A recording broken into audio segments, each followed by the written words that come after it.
আসসালামু আলাইকুম বন্ধুরা, সবাই কেমন আছো? আশা করি সবাই ভালো আছো। আমিও আল্লাহর রহমতে ভালো আছি।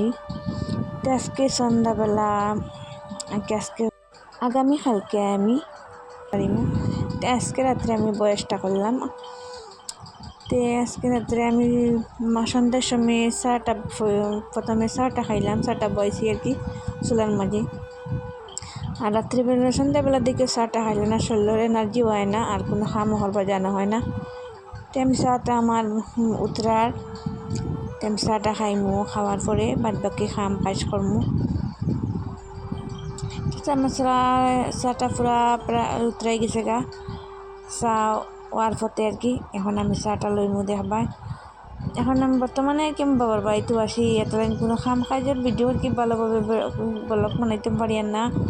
যে আপনারা মনে মনে হবা মানে এইটা একটা ব্লগ দেয় কাজের, এটাও নাই। আমি বাবার বাড়িতে যে ওদিকে যাওয়া লাগে আর কি, সবরে ডাক্তারের দেখানো বা অন্য কোনো কাজ কামি আমার ভালো নি লাগে। এখানে আমার বাবা তারা পুরা আর কি বিজি আছেন, এই কারণে ডেইলি আমার একবার আর কি জার্নি করা লাগে। তো আজকে রাত্রে মারে কইলাম, মা আমি মুরগটা রান্না করমু, তো চাটা খাওয়ার পরে আমি দেখবাই মুরগটা বানানিতে লাখমু। তেমন চাটা প্রায় হয়ে গেছে গা, এটা গরুর দুধের চা আর কি, খুব একটা মজা আর কি টেস্ট। আর কি এইদিকে বাটটা বইয়া আমি এদিকে মুরগটা ফুলিয়া আমরা মুরগ দেবর হরানির পরে আর কি হালা হওয়ার পরে আমরা আগুনও আর কি তারে একটু ফুরি আর কি, ফুরিলে না মানে ভালো লাগে না। আমরা আর এটা নিয়ম, এটা আমার ফুলা শেষ। এখন আমি তার রুম আর কি যেটা আছে ওটা বাছা করিয়ার তেলো আর কি বাবাই ফাটাই দিছুন।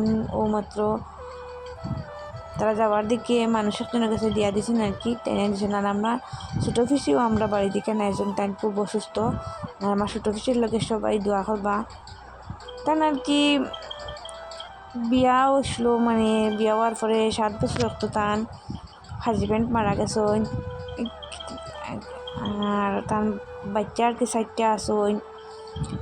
আর তাই এখন যে ঘর তখন ঘর আর কি খুব একটা অসুবিধা। ঘরে যাওয়ার পরে ওর কি তান বেমারটা ওই জায়গা। এখন তাই ঘর থেকে বার হয়ে আইসন। আর এখন আমরা ওখানে তখন আর কি আমার বাবার বোন, ছোটো বোন, তার নাকি এটা অসুবিধা জানিয়েন না।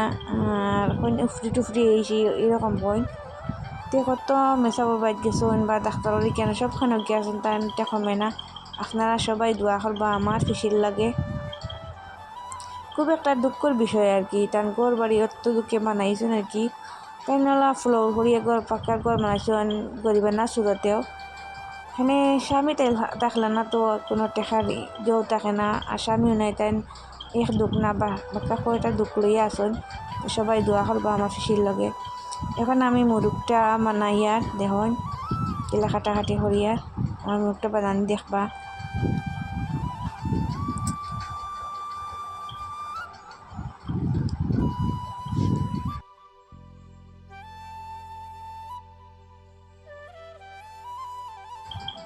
এদিকে মুরগটা বানাই, এদিকে আমার মা ঝাড়ুটা দিতা কিছু রুমসুম নিচে পড়ছে, কোনটা ঝাড়ু দিলে মাংস টুটি যাবগা, এই তাই ঝাড়ু দিতে। আর আমার মুরগটা বানানিও শেষ হইবার পথে তার ফাওটা বানাইয়া দেখুন। খাওয়ার এই রগটা যদি বাকরি নাতে দিক মাংসটা কি এটা নরম হয় না, আর এটা বাকরা লাগে। তেমন মুখটা প্রায় শেষ। এখন তার আর কি ভিতরে যেন একটা গিলা আছে, এইটা বানাইতে আমার খুব একটা মজা লাগে গিলাটা। আর আমি এই মুরগর গিলাটা খাইতে আমার খুব একটা মজা লাগে আর কি, এটা আমার ফেভারিট। একটা ফুলের মতন খাটিয়া রাখিয়া দেখো। এদিকে আমি মাংসটা দোয়া দুই করিয়ার বেসিনকে লইয়া আইছি, দোয়া দুই করিয়ার। আমি বেশিরভাগ বাবার বাড়িতে এলে মাংস পালা দইলে আমি রান্ধি। আমার হাতে রান্নাটা সবে বালা পাই আর কি, আমার মা বাবা ভাই বোন সবে। আমি এটা রান্ধি আইলে, এটা আমি 3বার আর কি দইমু।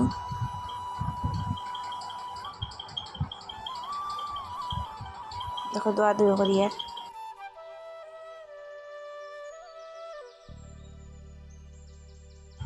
আমার আমার দোয়া দুইটা শেষ হয়ে গেছে। এখন আমি হলুদ গুঁড়া আর লবণ দিয়ে এটা খুব একটা মাখামাখি করবো করিয়া আর একটা গ্যাসে বয়াই দিমু। এটাতে কিনা একটা জল আছে না, এটা বাড়ি গেলে বাজি করতে আর কি কোনো কষ্ট লাগে না। আর এখন ডাইরেক্ট বাজি করলে কড়াইতে লাগি জায়গা, তারপর জলটা বাড়ি গেলে বাজি করতে কোনো কষ্ট নাই আর কি। তো আমি এটা গুঁড়ি দিছি, এটা পানিরও ভাল লাগে। এখন আমি কড়াইটা বসাইলাম গ্যাসের মধ্যে, তেল দিয়া দিলাম। দেখো তেলটা দিয়ে দিছি, তেলটা দিয়ে এখন মাংসটা দিয়ে দিম। এটা বাজি করবো, খুব বেশি বাজি করতাম না, খুব কমও বাজি করতাম না আর কি, মাঝারি দাগের বাজি করাটা দিমু দিয়ে তারপরে বনিমু। আর ডাইল রান্দা হইব। তো আমার রান্দা খালি শুধু মাংসটা, মুরগিটা রান্দা। আর তারা মাছ হয় না, মাছ ছোটো ভাই বই নেছেন, তারা ডাইলটা বাকিটা রান্দিবা। আমি শুধু মাংসটা বাজি করি আর মাংসটা রান্না। মাংসটা আমি কড়াইতে দিয়া দিছি, এটা বাজি হয়ে গেছে গা। এখন আমিও কড়াইয়ের মাঝে তেল তো রয়েছে, আমি আদা আর রসুন আর পেঁয়াজ মানে একসাথেও আর কি মিক্সচার করে লাইছি। আর পেঁয়াজটা দেখেও মিক্সচার করিয়া মুরগির মাংস বোনা খাইতে আমার খুব মজা লাগে। আপনারা কীরকম খাইন কমেন্টে জানাইবা। এখন আমি হলুদ গুঁড়া, মরিচ গুঁড়া, জিরা গুঁড়া আর ধনিয়া গুঁড়া দিব। আমরা ডালচিনি এলাচটা আমরা গুঁড়ো একেবারে খাই না, এটার গন্ধ যাইতে পারি না। আর এটা দিলে একেবারে মাংসটা খাই না। তে আমরা কুটুম বাড়িতে কিন মাংসটা আইলে একেবারে খাই না। এটা ডালচিনি এলাচ সবে তো আর আমরার মতন নাই, কেউ খাইন ডালচিনি এলাচ। যার যারে কি মগজের ব্যাপার, মগজ দিয়া আর কি সবার মগজে তো সকল জিনিস জানে না। কারণ আমি লবণটা দিয়ে সামান্য পানি দিয়ে দিছি। এটা পেঁয়াজ রসুনের একটা গন্ধ আছে না, এটা গেলে তারপরে মাংসটা দিয়ে দিব।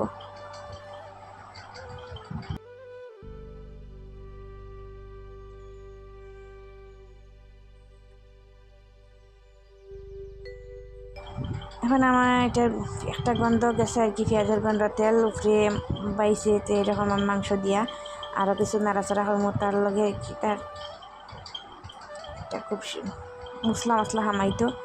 আর সামান্য একটা পানি দিমু দিয়া আমি এটা ঢাকনা লাগাই দিয়ে দিম।